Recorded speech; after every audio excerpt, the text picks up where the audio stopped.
দুই দেশের সম্পর্ক যখন বরফ গলানোর প্রস্তুতি নিচ্ছিল, তখনই যেন আবার সেই বরফের বাক্স খুলে বসেছে ঢাকা দিল্লি।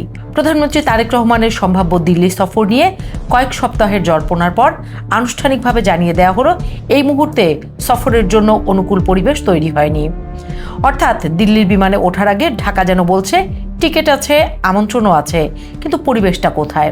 ঢাকায় পররাষ্ট্র মন্ত্রণালয়ের ব্রিফিংয়ে মুখপাত্র AKM শহীদুল করিম বলেন, দুই দেশ কয়েক সপ্তাহ ধরে সম্ভাব্য সফর নিয়ে যোগাযোগ করছে।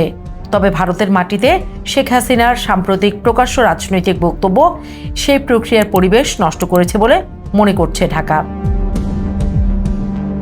আর এখানেই গল্পের সবচেয়ে গুরুত্বপূর্ণ জায়গা, কারণ সফরটি শুধু সফর নয়, এর সঙ্গে জড়িয়ে আছে দুই দেশের সম্পর্কের ভবিষ্যৎ, শেখ হাসিনার প্রত্যর্পণ এবং বাংলাদেশের আলোচিত ওসমান হাদি হত্যা মামলার আসামিদের ফেরত পাওয়ার প্রশ্ন।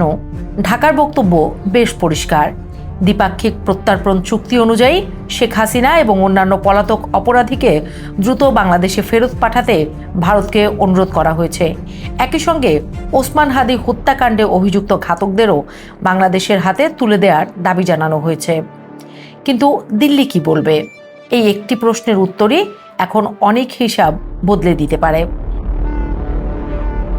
এর আগে ভারতীয় গণমাধ্যমে খবর এসেছিল, আগস্টের তৃতীয় সপ্তাহে 2 দিনের সফরে দিল্লি যেতে পারেন তারেক রহমান। প্রধানমন্ত্রী হিসেবে তারেক রহমানের শপথ অনুষ্ঠানে ভারতের লোকসভার স্পিকার ওম বিড়লা এসেছিলেন প্রধানমন্ত্রী নরেন্দ্র মোদীর পক্ষ থেকে আনুষ্ঠানিক আমন্ত্রণ নিয়ে। আবার সেপ্টেম্বরে নয়াদিল্লিতে অনুষ্ঠেয় ব্রিক্স সম্মেলন ও বিমস্টেকের বর্তমান চেয়ারম্যান হিসেবে তারেক রহমানকে আমন্ত্রণ জানানো হয়েছে। তাহলে এত আমন্ত্রণের পরও সফর আটকে গেল কেন? কারণ কূটনীতির টেবিলে আমন্ত্রণ যতটা গুরুত্বপূর্ণ, আস্থার প্রশ্ন তার চেয়েও বড়। শেখ হাসিনার পতনের পর ঢাকা দিল্লি সম্পর্ক এমনিতেই কঠিন সময় পার করছে।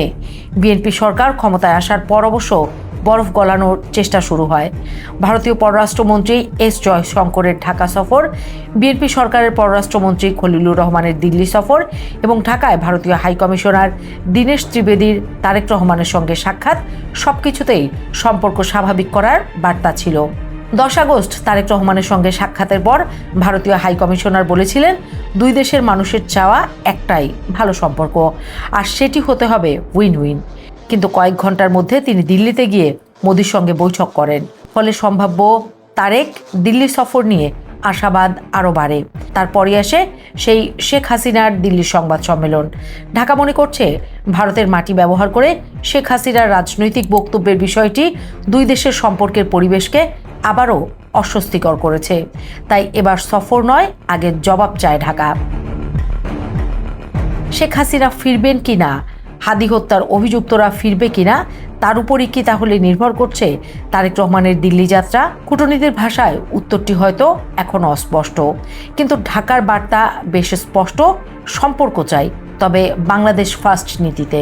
এখন বলার অপেক্ষা দিল্লি এই বার্তাকে কিভাবে নেয়, কারণ পরবর্তী বিমানটি শুধু একজন প্রধানমন্ত্রীর সফরের জন্য নয়, দুই দেশের সম্পর্ক কোন দিকে যাবে সেটিও হয়তো বহন করবে।